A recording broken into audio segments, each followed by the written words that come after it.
Hello world! This time we have a document that's slightly older than I am from 1980, and as you'll see it's not exactly typed because I had the exact same daisy wheel printer, but it's definitely not got any diagrams and it's 56 pages long, so this may end up being a 2 or 3-parter, but I do find it kind of fascinating. So if you do look this up, using the report number, keep in mind this is the 8th edition. I was able to find on GPO's site the first, second, I want to say 5th edition, and then the 8th edition. So there were some gaps. Anyway, summary of research through the end of 1979 on possible health implications, which cannot be reported with great certainty because of the brief duration of the American marijuana experience. Which I find kind of funny because by 1980, it's been about 50 years because it started being like an issue in the 30s. That's how we ended up with all those laws. Anyway, reproduction, pulmonary function, use in its chemistry, acute effects on memory and tests, including driving, which we've covered a lot on this channel. Long-term effects, psychopathological effects, therapeutic users in treating cancer, chemotherapy patients, and the effects in combination with alcohol and other drugs, and the hazards of it as a recreational drug, which, again, there's no hazard, make everybody happy, and they won't pay attention to what's going on in the world.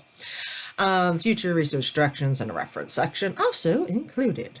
And then after this first page here, I'm probably going to zoom in a bit. So marijuana and health from 1980, like I said, slightly more ahead of me. I like this illustration. This illustration is great. I just want to color that image in. And we have points of view are not necessarily the official NIA position or policy. So we have a bunch of acknowledgements. I was just going to pass that. Table of contents. So nature and extent of use in the United States, the human effects, the therapeutic aspects, the effects in combination with alcohol and other drugs, and the hazards versus other recreational drugs, future directions, and then we have about, 10 pages of reference, maybe a little over that. Anyway, if nothing else, we'll get the executive summary through, and I am going to zoom in on this. And what's funny, or at least what I find funny on this one, is I had inherited in the 90s someone's like 1980s word processor, back when they called them word processors, and the printer was a daisy wheel. And as soon as I saw this cursive, I was like, oh yeah, I know exactly how that got printed. And it was super loud. Anyway, in this 8th edition of the Marijuana and Health Report, several areas of recent developments in research are highlighted together with a summary of the research accumulated through the end of 1979 concerning the drug's possible health implications, nature and extent of use. By contrast, with a decade ago, marijuana use now often begins at a much earlier age and is more likely to be frequent rather than experimental use. The most significant increases noted in the 1977 National Survey of Drug Use were in marijuana use by 12 to 17-year-olds. Other more recent sources of data are generally consistent. Among high school seniors, for example, daily use nearly doubled from the class of 1975 to those in 1978 and 79, from 5.8% up to 10.7% and 10.3% for each of these classes. Moreover, the percentage of each of these senior classes which began use in the 9th grade or earlier has also nearly doubled from 16.9% in 1975 to 30.4% of the 1979 class. Despite these increases in use, most members of all age groups surveyed continue to disapprove of regular marijuana use and to advocate continued prohibition. Chemistry, quote-unquote street marijuana, has increased markedly in potency over the past 5 years. Confiscated materials in 1975 rarely exceeded 1% THC content. Oh, I am so sorry for you. By 1979, samples as high as 5% THC content were common. Hash oil, a marijuana extract unavailable a decade ago, unavailable a decade ago, has been found to have a THC content as high as 28%, with more typical samples analyzed by the University of Mississippi chemists ranging from 15 to 20% THC. So my dad was right about like not messing with marijuana in high school because he's like, it's like 5 times stronger now. And I'm like, really? But it was. All right, considerable progress has been made in developing simpler laboratory techniques for detecting marijuana use by examining bodily fluids. Methods are now being field tested, which will probably be commercially available by mid-1980, which can be used for such purposes as detection of driving under the influence of marijuana. Acute effects. A review of marijuana's acute effects and intellectual functioning done for this year's report indicates the data is generally consistent. Marijuana intoxication interferes with immediate memory and a wide range of intellectual tasks in a manner that might be expected to impair classroom learning among student users. Yeah, they're probably too bored to pay attention to algebra. There is also good evidence that marijuana interferes with driving skills and is a significant factor in erratic driving. Yeah, not so much. Long-term effects. While much remains to be learned about the chronic effects of marijuana, there are converging lines of evidence with respect to its pulmonary effects. That's the lungs for those of you that don't know medical stuff.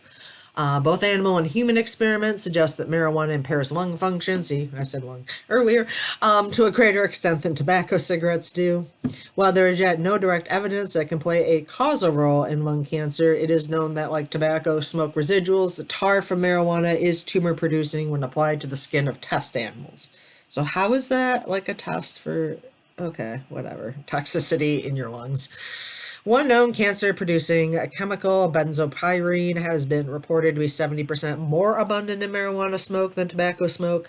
Following exposure to marijuana smoke, the lungs' defense systems against bacterial invasion have been shown to be impaired, which is interesting because I don't get sick. Although the evidence is by no means definitive, several kinds of animal and human research have suggested that heavy marijuana use may impair reproductive functioning. Such impairment may include diminished sperm count, motility in males, and possible interference with fertility in females. Such preliminary findings may have greater significance for the marginally fertile. Given the many unknowns concerning the effects of marijuana on fetal development, the use of marijuana during pregnancy should continue to be strongly discouraged.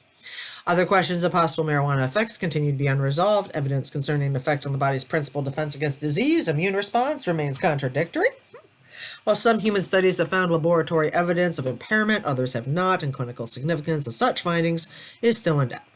There have been no large-scale epidemiological studies to determine whether or not chronic marijuana users suffer from infections and other diseases to a greater extent than do non-users of a similar lifestyle. Evidence concerning possible effects of chromosomes is also contradictory, and its clinical significance questionable. Yeah. And back in partying days, if you're like sharing among multiple people, I would argue your immune response is higher because you're being exposed to more germs, even though you're not directly making out with anyone. Yeah, that was always the fun of communicable diseases back when I was a loose woman. Caught more stuff making out than anything else. Psychopathological effects. There have been a few new developments in this area, and acute panic anxiety reaction is the most common adverse psychological reaction to use, especially when unexpectedly strong material is consumed.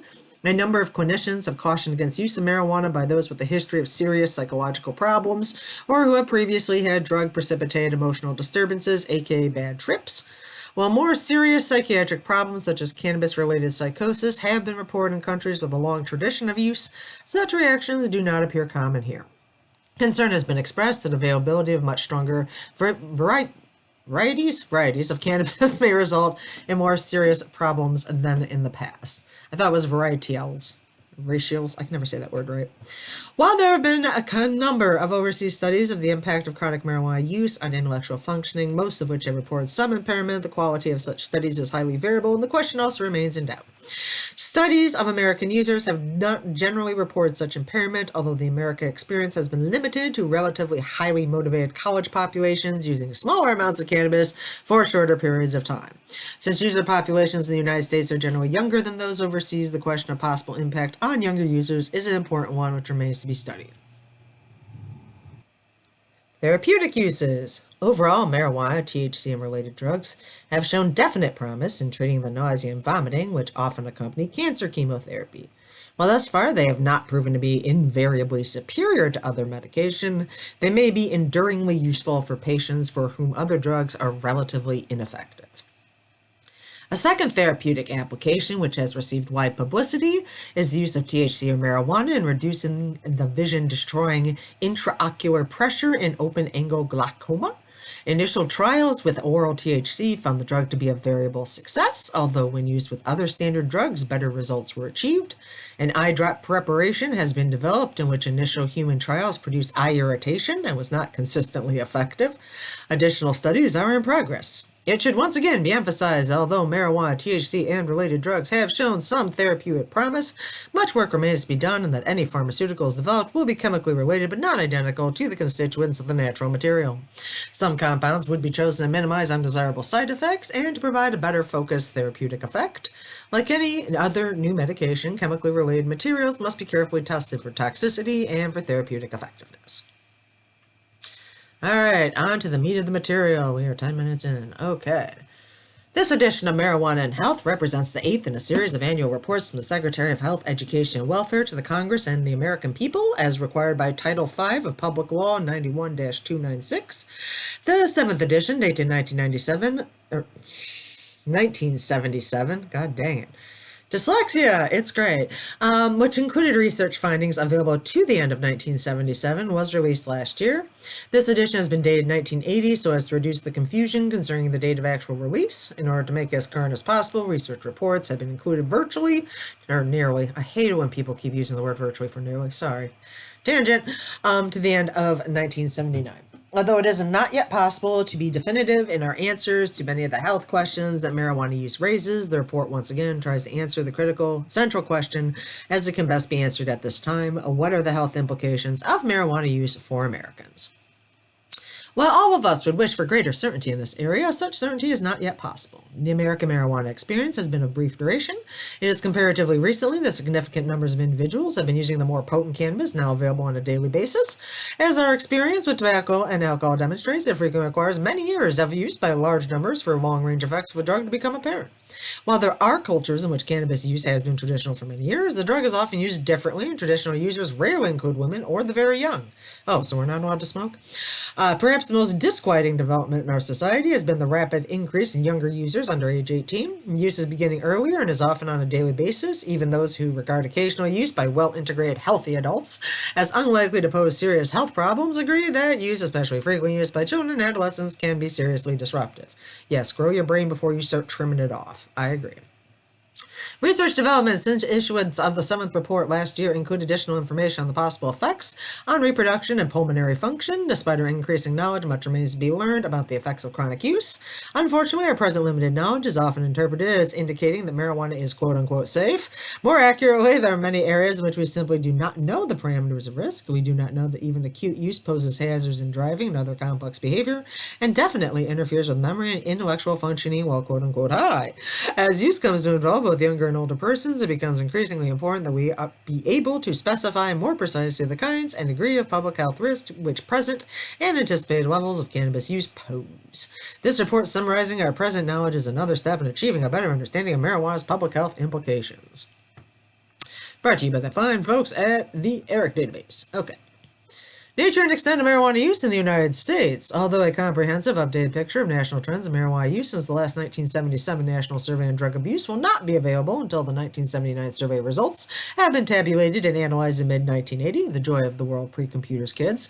A review of previous years and of more limited recent findings indicates a generally consistent upward trend in use, with some asterisks, I think. And I think that's a genuine asterisk.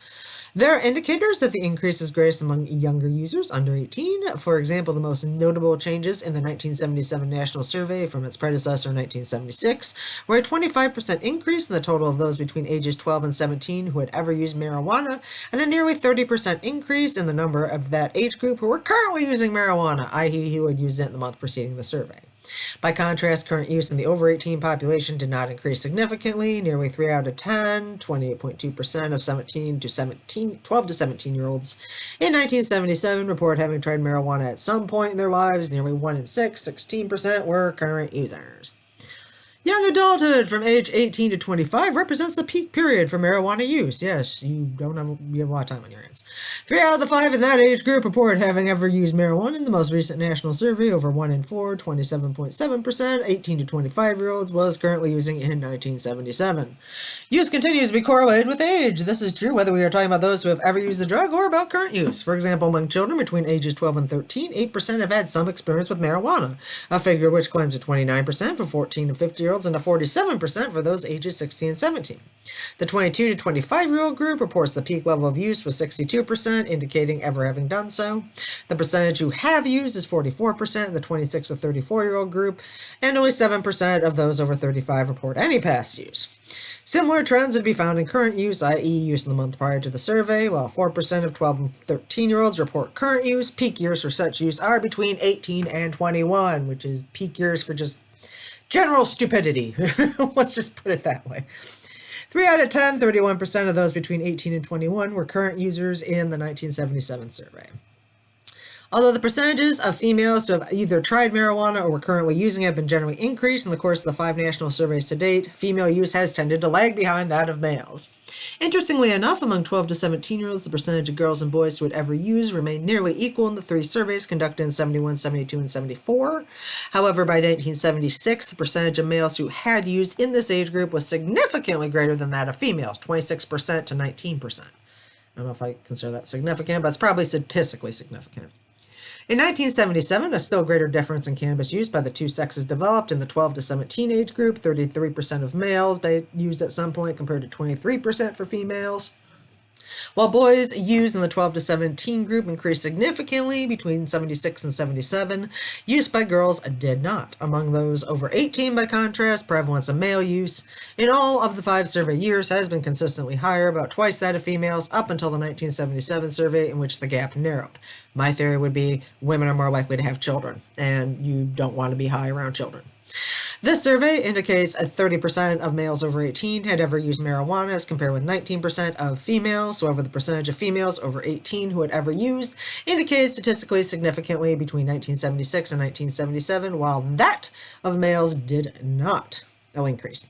When one examines current use, generally similar trends are persistent. Male use predominates by a ratio of about 2 to 1 among those over 18, while in the 12 to 17 age group, the difference is smaller. Half again more boys than girls aged 12 to 17 were currently using in 1977, unchanged from the 1976 findings. Racial differences are of some interest, although the broad statistical breakdown to quote-unquote white and quote-unquote other categories precludes more detailed analysis. Among the 12 to 17 age group, white use for most survey years has slightly exceeded that of other races, whether we are talking about those who have ever used or about those currently using, or possibly the other races don't want to narc. In 1977, use by whites 12 to 17 significantly increased, both in the quote-unquote ever used and the quote-unquote current use categories, from 22 to 29% from ever having used, and from 12 to 17% for current use.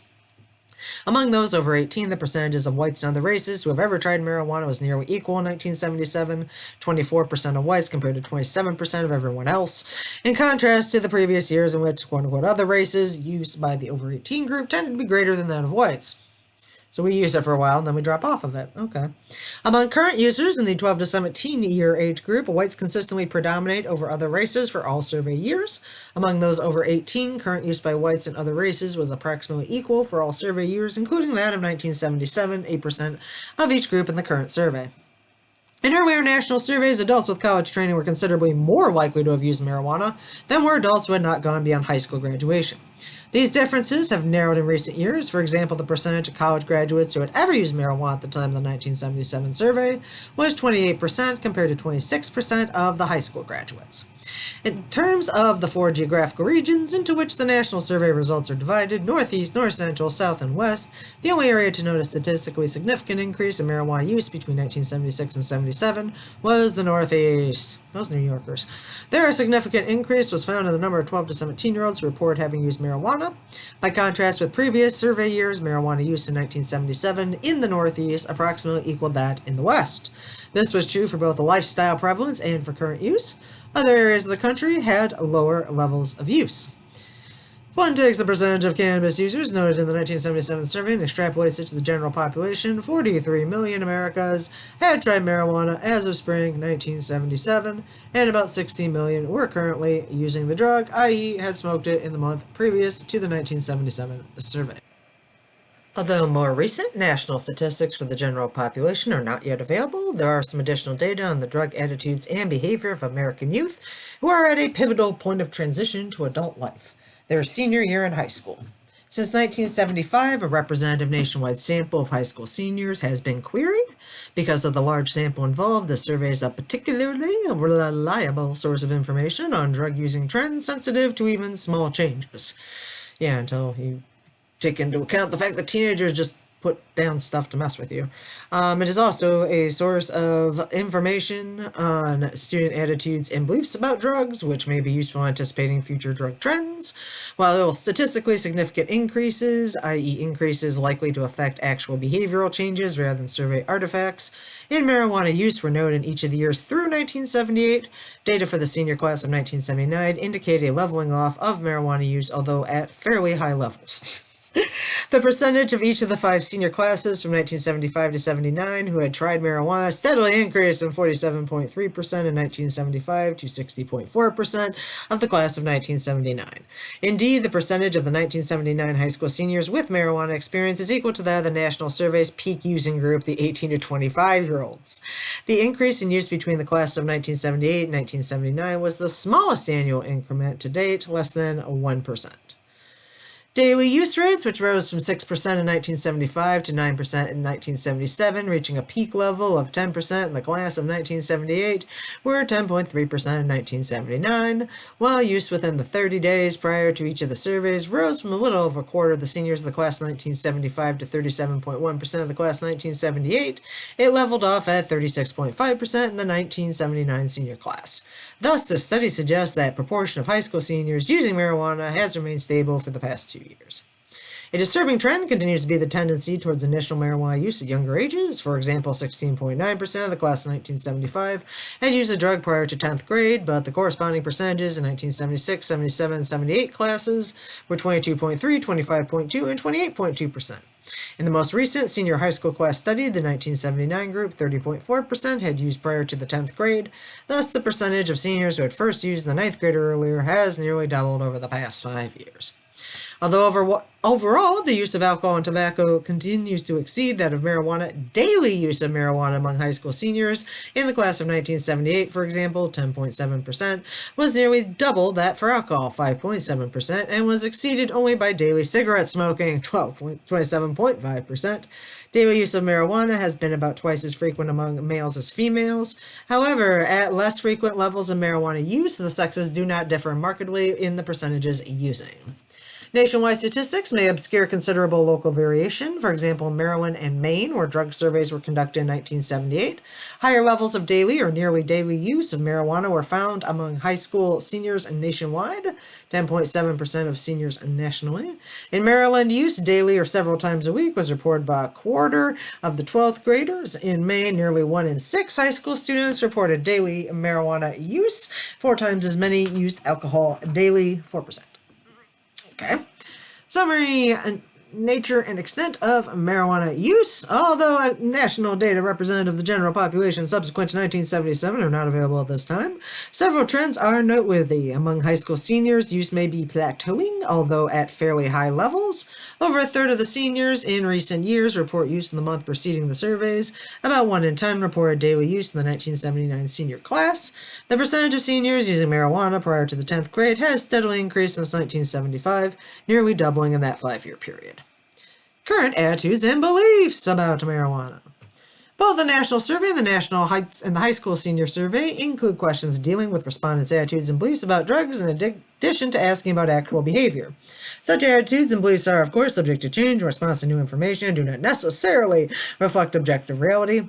Nevertheless, they are of considerable interest in enabling us to better understand user assumptions and present behavior, and they may be, to some extent, predictive of future behavior.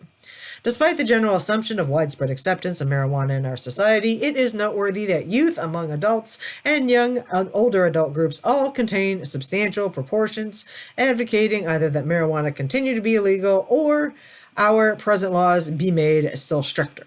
74% of youth and 79% of older adults take this tack.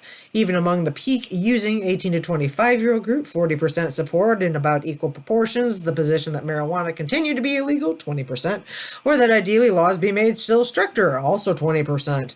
Similarly, 2/3 of high school seniors disapprove of regular use. So people were more straight-laced in the 70s than we thought. Respondents in the national survey were also asked to indicate which of a list of drugs each regard as addictive, and that is, anybody uses it regularly becomes physically and psychologically dependent on it and can't get along without it. Alcohol and heroin were classified as addictive by 4 out of 5 or more respondents in the 12 to 17, the 18 to 25, and the over 26 age groups. Tobacco was also typically classified as addictive, with the percentage so designated increasing with age. Youth 62%, young adults 78.6%, older adults 83%. Marijuana, by contrast, was seen as addictive by less than half of youth and young adults, 47.3% and 43.7% respectively, but was so classified by over 3 out of 5, 63.6%, older 26 plus adults. The percentage of high school seniors who disapprove of regular marijuana use has remained fairly constant at just over 2/3 in senior classes from 1975 to 78. 71%, 69.5, 65.5, 67.5. A similar percentage to those disapproving of regular marijuana use objects to taking 1 or 2 alcoholic drinks each day and to smoking 1 or more packs of cigarettes daily. A little less than half of the classes of 1976 to 78 disapproved of the occasional marijuana use. About a third objected to even trying it. Although nearly half or more of the seniors disapproved of even occasional marijuana use, they did not associate great risk with use. The percentage who believe there is great risk of some form of harm, even from regular use of marijuana, has steadily decreased. Yeah, you watch enough stoners, you realize all you're doing is just, yeah.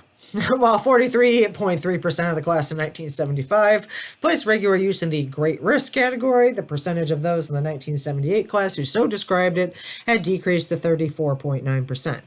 Only 15% of the class of 1975 saw a great risk in trying marijuana once or twice, and that has decreased to nearly half, 8.1%, in the class of 1978. That may be why DARE came so gosh darn hard. Because they're like, oh, only use it once, and then you will suddenly be injecting heroin in your arm. Anyway.